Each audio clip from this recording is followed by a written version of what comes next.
Welcome to B1 lesson 30, where we're going to be looking at defining and undefining relative clauses. If you remember very well that we did an introduction to defining relative clauses, so at this level we are also going to again come back to defining relative clauses as well as the non-defining relative clauses.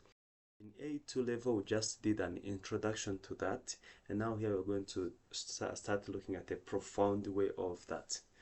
What is a relative clause before we understand defining and undefining?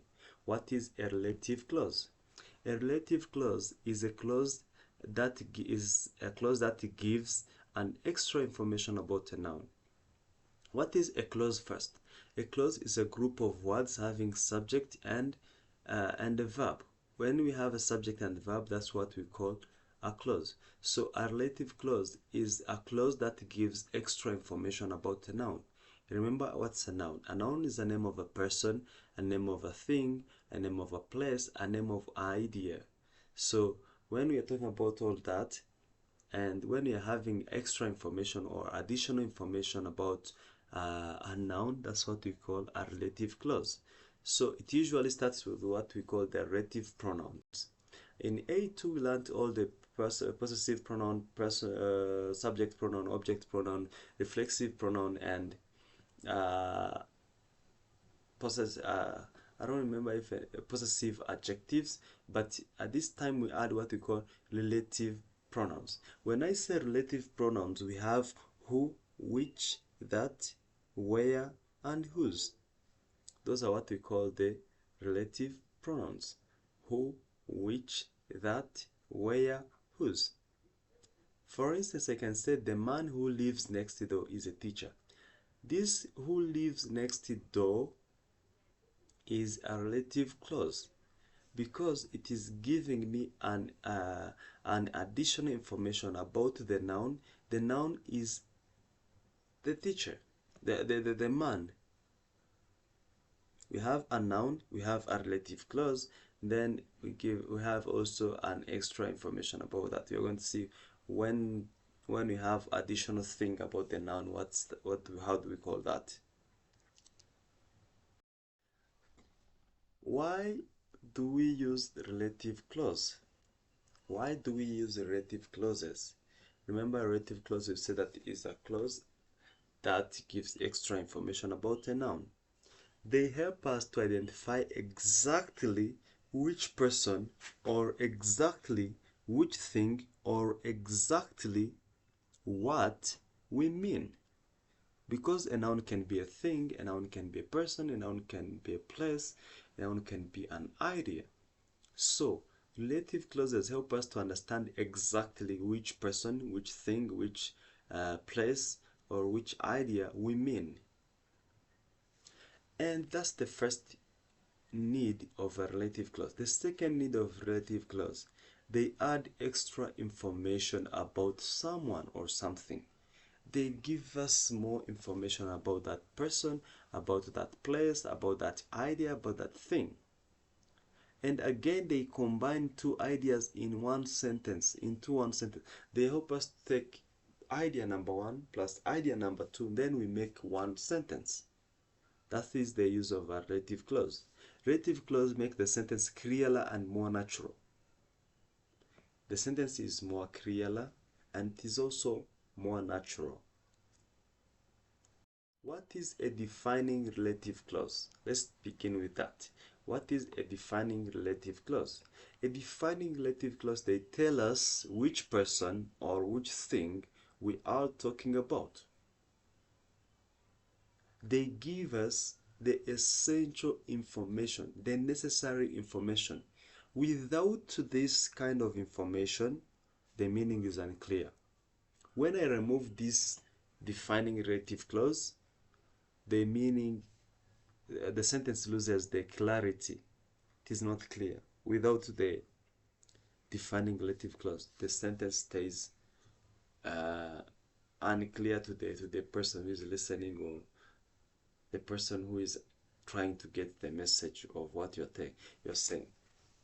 For instance, when I say students who study regularly succeed, We need this information to understand the sentence. We need that the student, what kind of student succeed.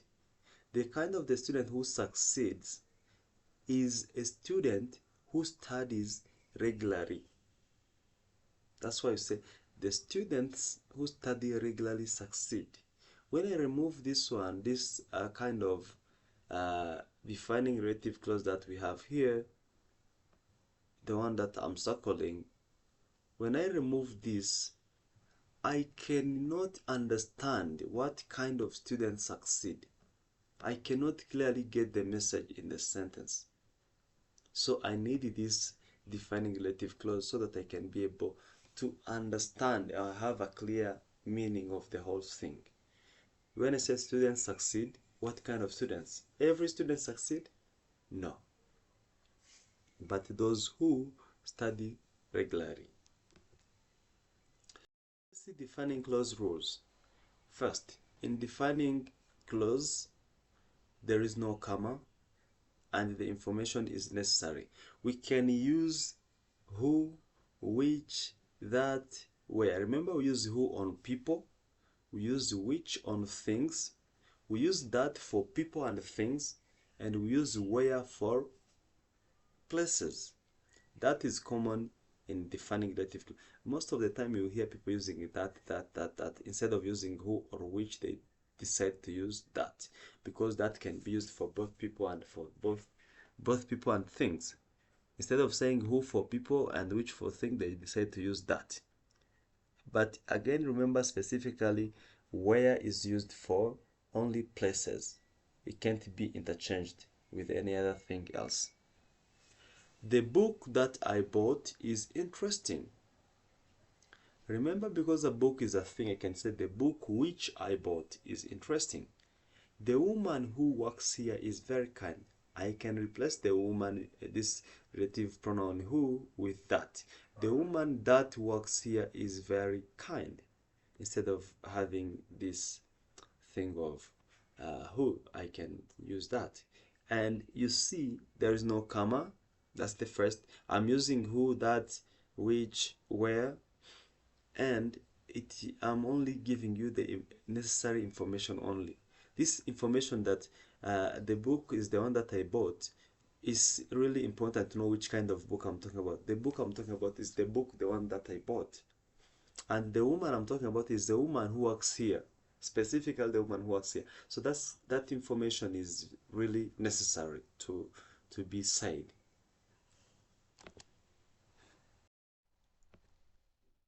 Let's see something here. When I say people who eat healthy food live longer, what does that mean?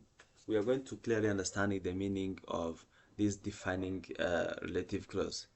The people who eat healthy food live longer. That means that not all people, not all people. Specifically, I'm talking about only the people with these characteristics of eating healthy food. The people I'm talking about are not just any person. No, no, no. I'm talking about those who eat healthy food, only just those who eat healthy food. This is the characteristics I'm giving. The characteristics is to be that a person eats healthy food. That is the characteristics I'm putting onto the table.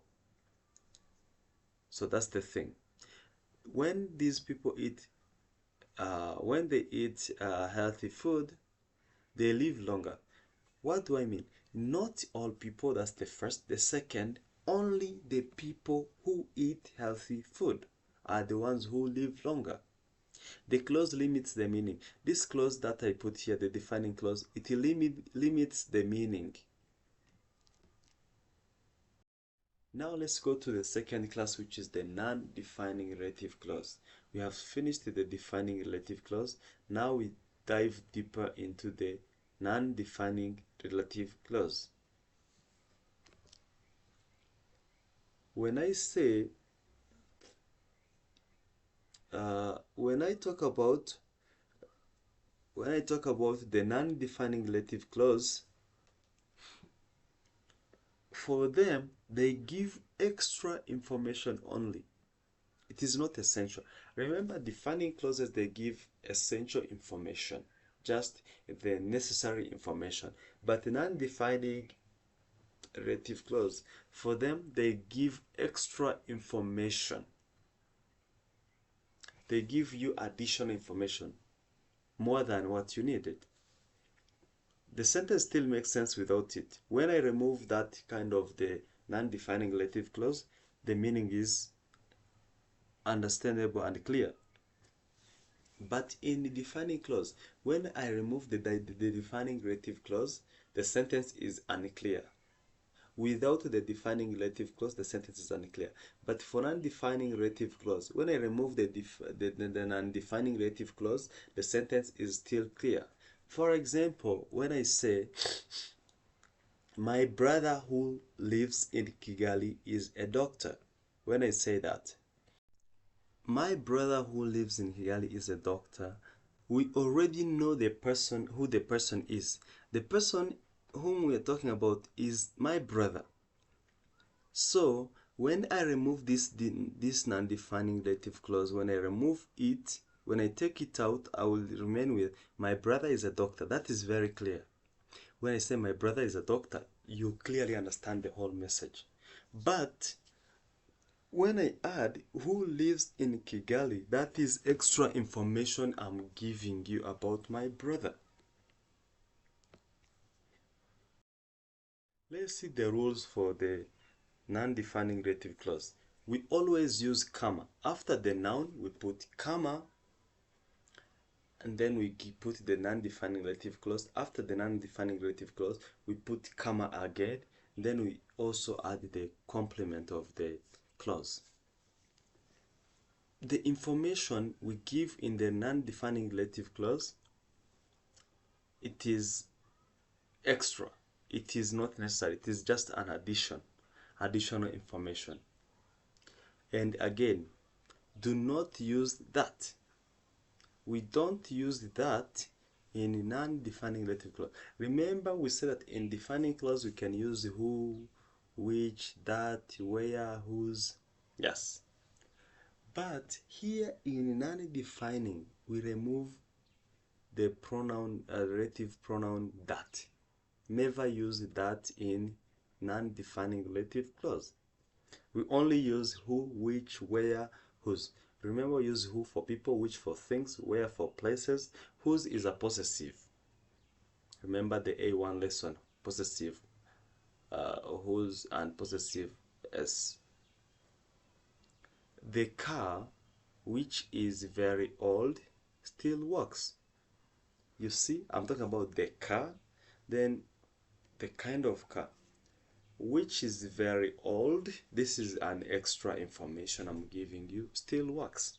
What do we mean by that? We mean like, even if I remove this, the sentence can still make sense. I can say, the car still works.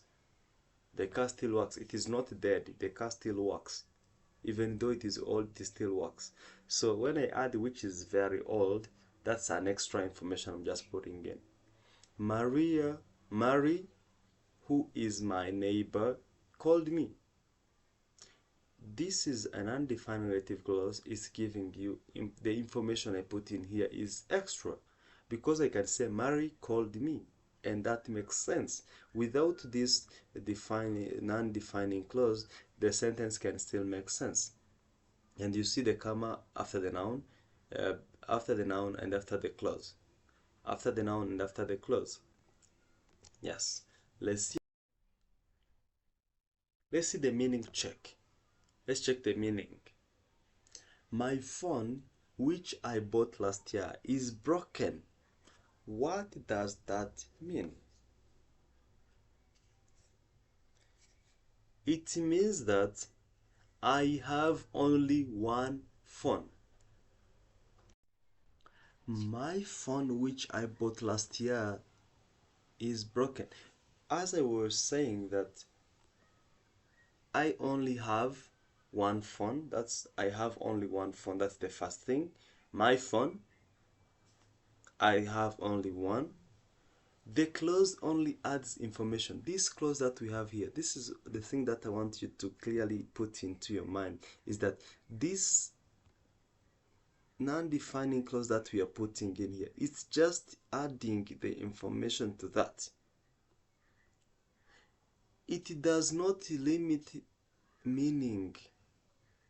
Remember, in defining relative clause, it was limiting